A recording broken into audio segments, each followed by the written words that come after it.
Hi, everyone. Welcome to Chasing Brighter. Today's episode, we are going to be discussing one of our most recent books from our book club, which is called Self-Compassion by Kristin Neff.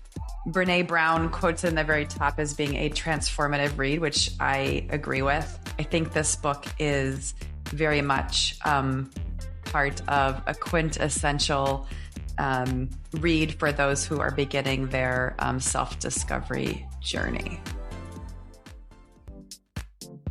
This is Jessica. This is Kelly, the Chasing Brighter podcast. And we have a special guest today. This is my daughter, Gabriella. She's 14 years old, going to be a freshman in high school. Hi.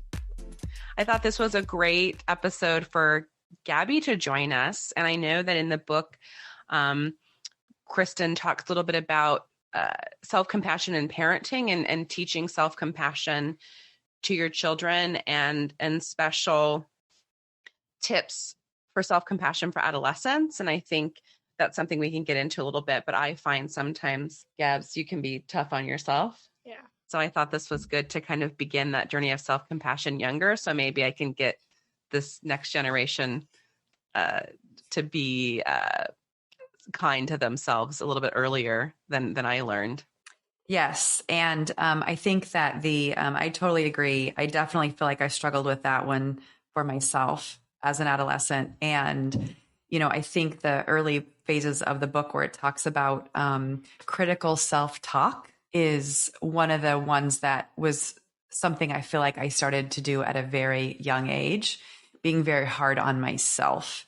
And I remember my mom always would say, I don't know, Jess, if she ever said this to you, but I would really be upset and down about something and beating myself up. And my mom would always say, Kelly, you are your own worst enemy. And I feel like that was the epitome of being critical of myself and talking to myself very critically. Gabby, how about you? How does that resonate with you? Well, Nona has actually said the same thing to me, when I was down on myself about, if I struck out in a game and I was just, really upset and I, would push everyone away, my dad would try to talk to me and I would just kind of, show him attitude and, walk away and just ignore him. I know that's not nice, but I was upset. And when Nona, when you say she said that to you and then when she says it to me, it, makes a lot of sense. It's me negatively putting something negative in my head saying I can't do it, I'm always messing up, and it's kind of me, I don't know how to say it, but do you feel like others are saying that and you're thinking other people are thinking that too? Yeah, I kind of think my coach is upset with me and my teammates. I feel like I let my team down from striking out constantly. If I am in a game and I can't get a hit, I just kind of think that I'm letting my team down and my coach down. So I feel like they're upset at me. I see it. Did you take the quiz? Yes. The self-compassion quiz? Yes. You did. Yeah.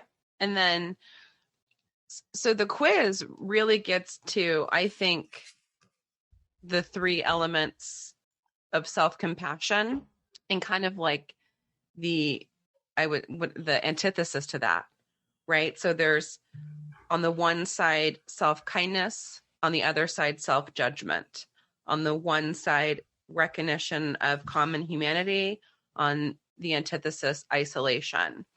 The third element, mindfulness, and the antithesis to that, over-identification. So I hear Gabby really talking about self-judgment there, right? Versus self-kindness. So there's a quiz at selfcompassion.org, which is the author's website. And it's actually a great website because she gives a lot of tips and strategies and exercise to do, all free. And then she also offers courses and classes and workshops. But we went ahead and took the quiz, and it goes with her, it aligns with her three elements of self-compassion, and it's a scoring from 1 to 5. You want to score high in the self-compassion areas of self-kindness common humanity, and mindfulness, and you want to score low in self-judgment, isolation, and over-identification. So on self-kindness, how did we all score? Kelly? I was a 3.8. Gabby? I was a 3.2. 3.2. I was a 2.8, and 3 is about average. So you two are above average. I need to do some work. I need to get back to the exercises in the book for the self-kindness. How about for self-judgment? Kelly? 2.8. 2.8. Gabs? 2.4. I was a 3.2. So opposite, right? We want So to those be, are showing, those are showing maybe less like below a self-compassion. 3. It seems like she's so, and she said you have low compassion on that one, right? If you're high, you're low. So I need to Correct. improve. Those are probably my worst scores on self-compassion and self-judgment. So that's where I need to do some work. And how about recognition of common humanity? So where I understand this to be, I don't know what you guys are understanding, but like versus isolation. So do you recognize that this is just part of being human? We have flaws versus isolation. I'm the worst. I'm the only one like this. No one understands. I'm terrible, and no one can possibly comprehend, how terrible I am, kind of thing. So for recognition of common humanity, Kelly, what'd you have? I had a 3.25. Gabby? I had a 2. 2. I had a 3.5. So then, go ahead. Can we pause there? So, Gabby, would you say then you feel that your issues or your struggles are unique to only you more often than not? Not really. It was the way the questions were asked. Like, Okay. So that's kind of like why I think I interpreted the questions differently, because I didn't think of it like I'm the only one with this issue, because obviously everyone who has issues goes through the same thing. But well, I'm no expert, so maybe I'm just asking the question poorly. Well, I think, do you think, Gabby, when you are going through something, even though, yes, rationally we can all sit and say other people have it worse or whatever, but when you're kind of in the middle of it, like let's say you strike out or whatever, when you're in the middle of it, do you have a hard time seeing like, oh yeah, so-and-so who I think is the best player strikes out sometimes, or oh yeah, so-and-so makes mistakes? At that moment, are you thinking, I really let everybody down? And you're kind of wrapped up in yourself. Does that make sense? yeah, I guess like a little bit. Like I'm not completely saying that it's like everything my fault, and I'm not saying like I'm the only one that strikes out, but I do put pity on myself and I'm upset at myself. So kind of, Like in that moment, having a Yeah. difficult time seeing others or whatever. How about for you, Kelly? What's that experience like for you? I would say just because of the fact that I'm older, I have more personal actions with people. I feel that from a humanity perspective, it's very common. I mean, we also do a lot of reading, Jess, right? So I know, when I'm hard on myself, I realize others are too. And so from a common humanity perspective, I do feel similar to the rest of the world in that way. I think that one of our cats really aligned with you on that. Did you hear the cats meowing in the background? Because I don't know if it will really show loud. up, I but it do was not hear them. very loud on our end, and it was only while you're talking. Oh, here he talking comes. too. I think he is Dying. feeling your experience and wants to align with you on that. And then I think and then the isolation part. How'd you score on isolation? I was relatively low, 1.5, but I was 1.75. 1.75. And then But mine actually was really high on that. I was 4.25, which is very high. I took the quiz before I read the book. I did too. But I think when I'm really in my distortions, I would say one of my biggest struggles would be feeling alone. in something, like feeling like I'm the only one with that experience? I tend to kind of separate myself when I'm feeling down about myself. What I fight is Brian and I used to call it like armadilloing, where we just want to go back into our shell and just kind of like be alone. And so I realize even through the book, right? When you do that, you make it worse, right? When you start isolating yourself, especially when you're feeling pain, in a lot of ways, you make it worse. So for me, it's like trying to like give myself a little bit of time alone, but then also trying to open up, because then it also ties to vulnerability and other things, right? When you make mistakes, everybody makes the mistakes, and just kind of facing them head on.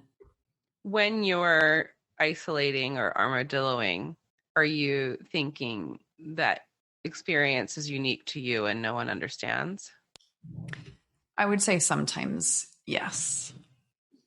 I find it. So I went to see a spiritual healer last year, and she was like, I tapped into you last night, and she was like, I don't know what's happening, but you're just wandering in a wasteland and there's nobody anywhere. And she said, I've never seen this before in my entire career, and I was wondering if I could tell other people about it because I've never seen that before. And she's like, what is going on with you? And so for me, it's like opposites. It's not like physical isolation, right? So no one would know, but it's like in my brain, I can get, and I hadn't experienced that before. And then I get in a way where it's like, I can't go to anybody with this. No one will understand. I'm totally in this alone. I don't know where to go to find a common humanity with anybody on this particular situation. So it is interesting to me. I look at it like the antidote seems simple, of recognizing other people's experience and that you're not alone, and to really focus on that. And in the book, she gave that example of finding out that her son was on the spectrum, but first she was alone in it and she avoided it. She saw that there were, she looked up everything and had every specialist ever, but avoided the diagnosis of autism. And then she took a little quick, because she said he's loving and hugging and he makes eye contact. And she took a little quiz online, and it said, if your child scores 3 of 10, you really should go to a provider to rule out autism. And her son scored 9 out of 10. And the only one he didn't check was making eye contact. But she said first she had, she was in this isolation about it, and then having to find out, wait a minute, let me look for a community. Let me look for where this is just part of our human experience. Yeah. I remember reading about that part in the book. I agree. It goes back to, part of like happiness is just those personal connections. And it seems like when you go through challenging times and experience pain, having that personal connection with other people really helps get through it. And that what do we have next here, Jess? The final piece of like, where'd you score on mindfulness? 2.0. So I scored a 4. 2.75. Definitely an area that I've got to continue to work on. What would you score, Kel? I scored a 2.0. And then over identification. 3.75. 2.25. I scored a 3. I liked the way that she had a quote from John Kabat-Zinn. He's a big mindfulness person since like the 70s. I have some of his meditations, but on this, I think the best way to summarize it is the quote, you can't stop the waves, but you can learn to surf. Yes, I actually highlighted that one too. I love that one. It really grabbed me as well. So learning to surf would be mindfulness, and over-identification would be frustration and focus on the waves, and that you can't control the waves, right? Is that how you would interpret it? I think, yep. What do you think, Gabby, about that quote? You can't stop the waves, but you can learn to surf. You can't stop what already happened. You just gotta keep moving forward and learn how to cooperate with it, I guess. Yeah, like let it flow. Another, right? Letting it Yeah. flow. Yeah. Focusing on the feelings rather than the pain. So she had the exercise. So on each chapter, she had exercises. I didn't do any of the exercises, but did you read the one on? I want to go back and go through it. It was just, there was a lot, but she had the ice. So on that one, the exercise would be you put ice in your hand. Oh yeah, that As was soon as it becomes interesting. Yeah. uncomfortable, take it off and then put the ice in your hand. And then when it becomes uncomfortable, focus on just watching the ice melt, focusing on the coolness, focusing on the sensations, and then asking yourself, was I able to hold onto the ice longer when I allowed the discomfort and just focused on being in the present? So I thought that was a really interesting exercise. The first time Yes. it's on, you don't feel uncomfortable. You just have the ice in At your hand. all. Then maybe you probably scored a 5 on mindfulness, I'd say.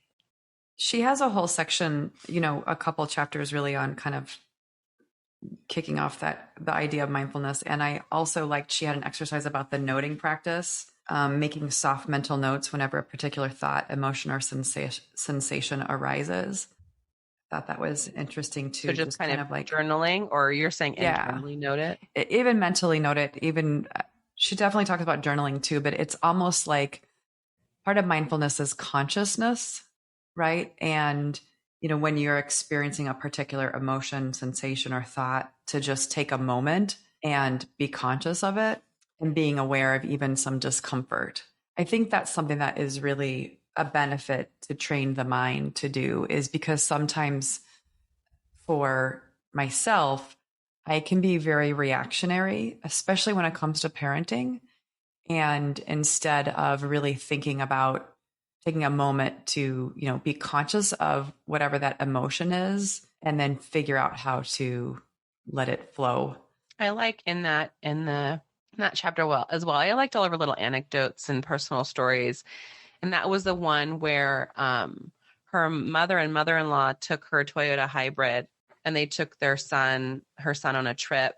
And they were very nervous about the hybrid. It had keyless entry and all the new technology and everything. And they took their son out, and then they went back to the car, and the key wouldn't open the door, and they couldn't get open. They called Toyota. Toyota called them to call a locksmith. They called a locksmith, and then they went over to the security guard, and they're like, we can't get in the car.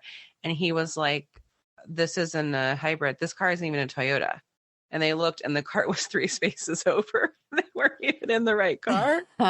And so, but I think that, right, you get so wrapped up in the technology. Like their head, it's almost like anxiety, right? Like, was like, I'm not gonna be able to do this. I'm not gonna be able to do this. I'm not gonna be able to do this. And because you were so focused on that, you weren't able to pull back and like take a step back and look and say, hey, maybe this isn't even the right car. I thought that was such a great analogy. Absolutely. To be able to pull back and look at the bigger picture and not get all up in, the over identification. What do you think of that story, Gabby? Well, your old car was like a lot of other cars, so I used to get mixed up with those cars, but that's not like obviously what you're asking, but I'm just like, that's what I thought of when you were talking about. Do you ever think you get hyper wrapped up in something, and then when you pull back, you're like, oh. Yeah. Like first tests and stuff. Like for the exams for math, I was like super like scared of messing up.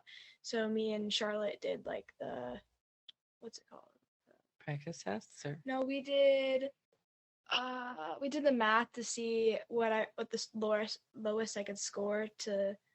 We kind of made our odds to see if I scored this much, would I be able to still pass the class and stay in accelerated.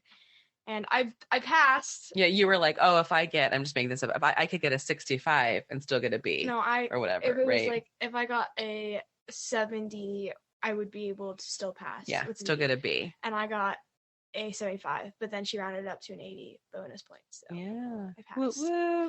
It was a really hard test. So, but that was still kind of getting all wrapped up in the weeds. Oh yeah, right? I was crying. Yeah, before the test. yeah, it was really bad. Yeah.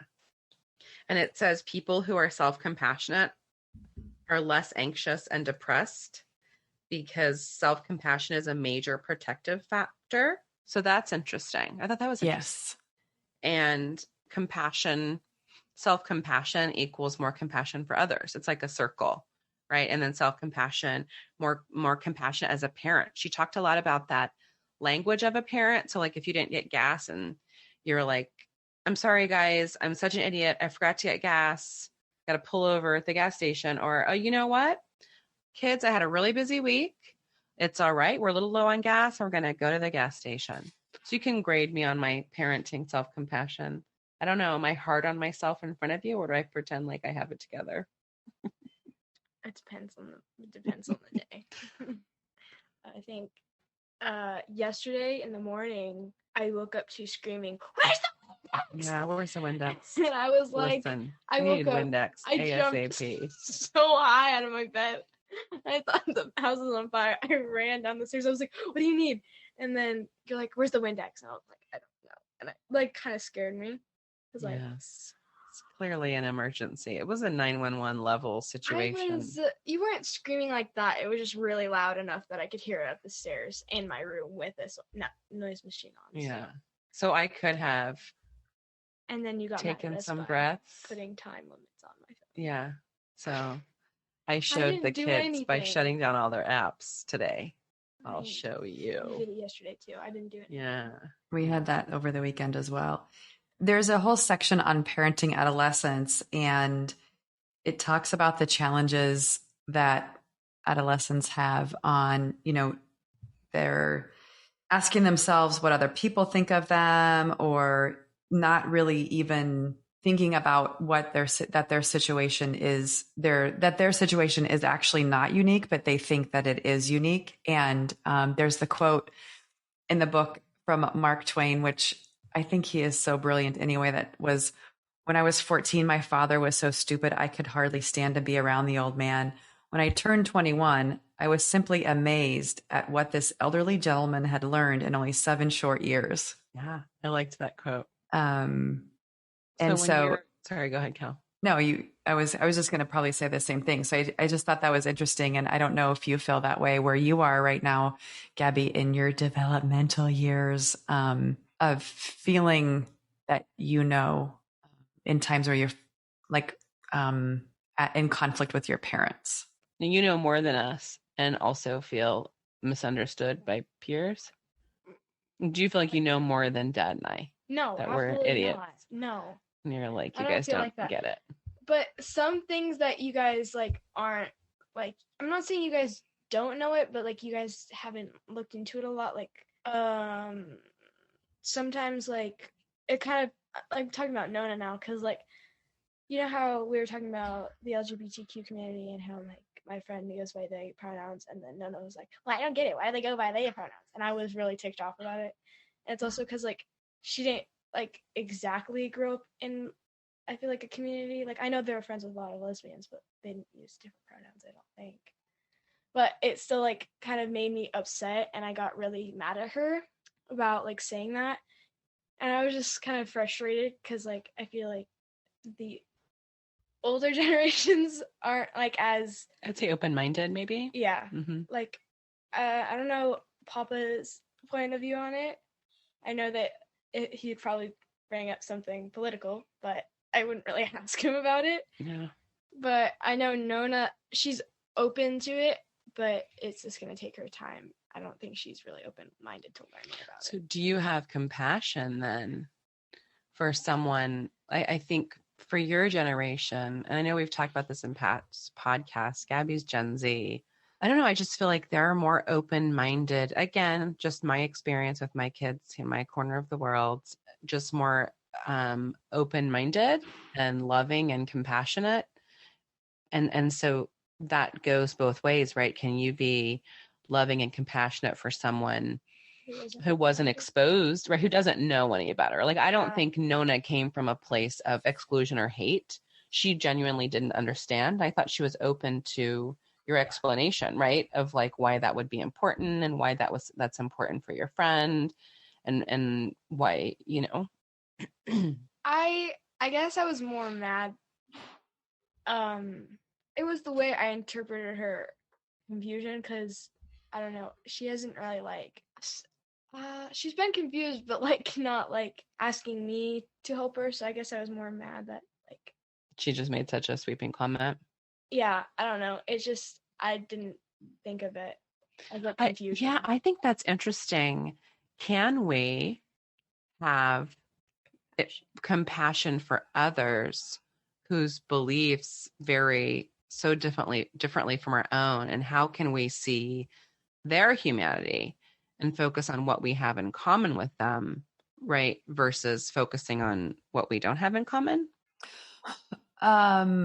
Yes, I will. I think that that is a real challenge. And I read something today that caught my eye regarding that, and I was going to try to find it. Oh, it was just about, I think, using that, figuring out ways to teach. So as parents, we set examples of being, exuding self-compassion, being the example of self-compassion. I think in a lot of ways, a lot of folks who maybe sometimes people who are very hard on themselves tend to be even more troubled and may have more internal conflicts, and mental health becomes a real factor in that as well. And trying to figure out ways to exude compassion. She did talk in there about a homeless person who wiped windows or cleaned windows, and how, seeing them as humans, just simply that, seeing them as the fact that they, that whole, like, everyone puts their pants on one leg at a time kind of thing. Yeah, well, I think, because at first I was like, I don't know, maybe it was just her choice of like homeless person, but it was more because, right, wasn't she like they were washing windows, like just coming up and like washing your window and like jumping at you and thinking, like, what is this person doing? But pulling back and being like, okay, here's this person trying to earn a living any way they can, and can I find a common experience with that person? And I think even people who think differently than we do, especially in a very polarized political climate, it's compassion for maybe a lot of that strong emotion is coming from somewhere, right? Maybe being compassion for what that strong emotion is, and working on ways to helping others nurture care for themselves. Yeah, I think for me, I don't get so riled up when people come at me with ideas I think are crazy, but I'm sensitive to that anger. And I'm like, why is this person so angry? And so I would say that's where my compassion is. Like you're saying, clearly this person is having some struggles, because for them to have that, for a person to have such a high level of anger about something tells me something's out of whack here. And so I'm not going to internalize that. I'm just going to say, oh, wow, that person must be really struggling. So I wish them well, and not kind of taking that on. But I think I think I can work. I liked a lot of her suggestions in the book about parenting and ways that you can say something different, and that she heard her son say, like she always asks him, because he has a lot of tantrums being on the spectrum, when something kind of goes a little off, kilter out of his routine, and he will have a tantrum, and she will say to him, we can choose to be sad and we can choose to be happy. And sometimes he chooses sad, but she heard him one time, she was really upset the day wasn't going the way that she wanted. And he asked her, Mom, do you want to be sad or do you want to be happy? So just like that, we're mirrors to children, and they see how we are treating ourselves, and they will reflect that. Yeah, there was a section on here even about just those who are more self-compassionate tend to be able to achieve more, and they allow themselves to, it's like accepting failure, right? But really kind of facing challenges and having that resilience, emotional resilience, to continue to push through with that. And I think, we both are parents of kids who are in sports. And I think from a young age, maybe that is a great early opportunity to teach your kids ways to be kind to themselves and loving to themselves in those environments. Because also, I was just talking with some friends yesterday just about how you can't control other parents. You can't control your coaches on how critical they can be to your child or others when it, from a self-compassion standpoint, it's not necessarily the right behavior. You can't control other people. So from a very early age, teaching kids to kind of be mentally tough in that way and learn their own self-compassion and not have, the opinions of others reflect their own internally, their own feelings. How do you think, Gabby, you're kind to yourself? And when are there moments where you feel like you notice you're less judgmental or you can get out of that headspace? When I'm kind to myself, it's kind of sad that I don't know. Where you hop on the surfboard and ride the wave and don't let it flip you over. What are things that help you? So even like when you make a mistake in a game, how do you push yourself through that?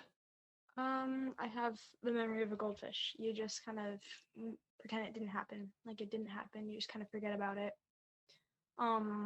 Yeah, I think in sports, the reason why it's so hard for me not to like take it so hard is because my first child ball coach was really not a good coach to start off.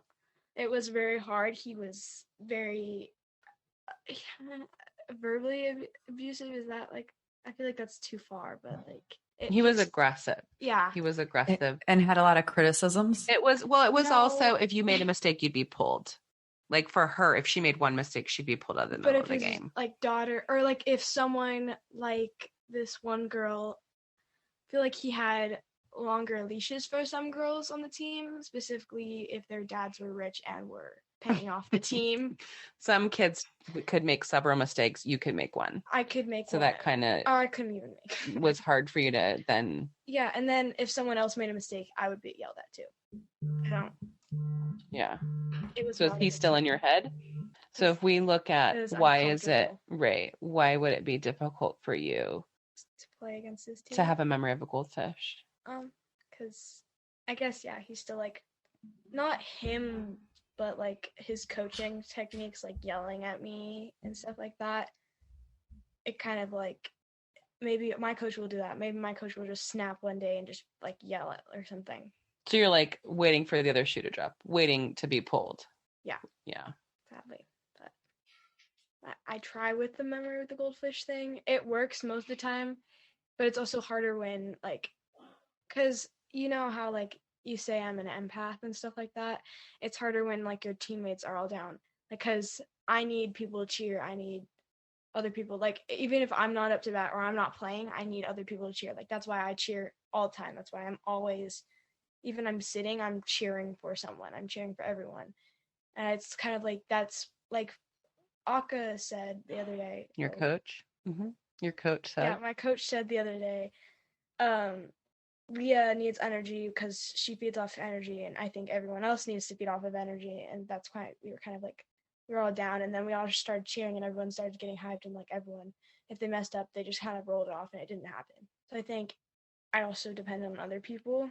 Especially so like in a team aspect, we all have to be.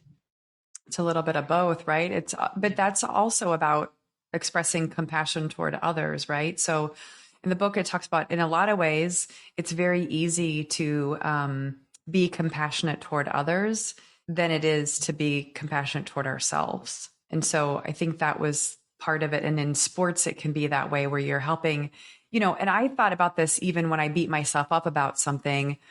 There was an exercise in one of the books I've read that was about like, when you're going through something, like, what if it was your friend? What would you tell your friend? And like, it seemed like I when I did that, I realized how I'm so much kinder to my friends than I am myself about challenges. The one thing that I wanted to call out in the book as we kind of like wrap this up, and I know, Jess, you talked about the website, and even going back to the mindfulness piece, was in the self-compassion on the website, which is self-compassion.org, there's a whole section on mindfulness. And there are these wonderful guided practices that I felt like were short mindfulness activities, tender self-compassion, motivating self-compassion. And they're 5 to 7 minutes. And it really, you can take a specific, mindfulness, meditation. What do I want to say? Like goal, what's your intention? An intention. So from a motivating mindfulness exercise, it's sort of like, what is your intention for motivation? So what are you trying to get motivated to do? Even if you have to take 7 minutes of a mindfulness to get motivated to go to the gym. But it's about sort of like, what is that goal? And then doing that, which I thought those could be really powerful. I really appreciate those mindfulness practices that are less than 10 minutes, because many of us who don't always feel like we're running every which direction, even taking that 5 to 7 minute break has huge benefits. I also like the final activity that I really liked was, she said, think about a trait that you often judge yourself for. And that is an important part of your self-definition. So she gives an example of angry, right? How often do you display this trait? Who are you when you don't display this trait? Are you still you? And then it says, what are the various causes and conditions that lead you having the trait in the first place? Did you choose this trait? And so what happens if you reframe your self-description from I am an angry person to sometimes in certain circumstances, I get angry. So I really like that, identifying a key trait that you're really hard on yourself for and reframing it. I really, really like that. I thought that was really powerful. How can we, on our most judgmental times, identify what you're judging yourself about and reframe it? And I think that's a great step. That kind of addresses what you were talking about, Kelly. You're talking about mindfulness. I'm talking about self-kindness. And then that last piece, like we've talked with Gabby about, just finding the commonalities. How can we begin identifying what we're going through as a common human experience so we don't feel so isolated and alone? Very well said. I think it's learning to love yourself and appreciate all the aspects of who you are, your personality, your body, all those components. And that to me was a real, some of the real key aspects of this book, Self-Compassion. It's, I think we both got paper copies. It is a great, friend to have throughout your life, coming back to this and helping yourself be refreshed in terms of how to practice that. Yeah, perfectly. So get the book. We'll share the links to the website as well in our own chasingbrighter.com, so you can refer to that. Thanks for joining us today.